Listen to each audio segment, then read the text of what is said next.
আমাদের বিশেষ অতিথি মেহমানরা খেলোয়াড়দের সাথে কুশল বিনিময় করছেন। এই কুশল বিনিময় পর্ব শেষে আমাদের কিন্তু আজকের এই প্রথম রাউন্ডের দ্বিতীয় খেলাটি অনুষ্ঠিত হবে।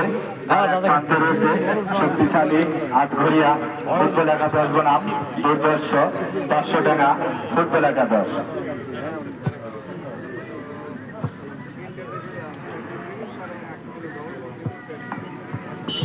অনুশীলন তো দেখতে পারলাম না, অনুশীলন দেখলে বুঝলাম না যে প্রতিযোগিতা কিরকম হবে।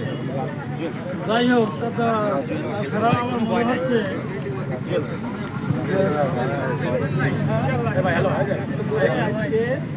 ওরে আমার সোনার ভাই আইছে রে।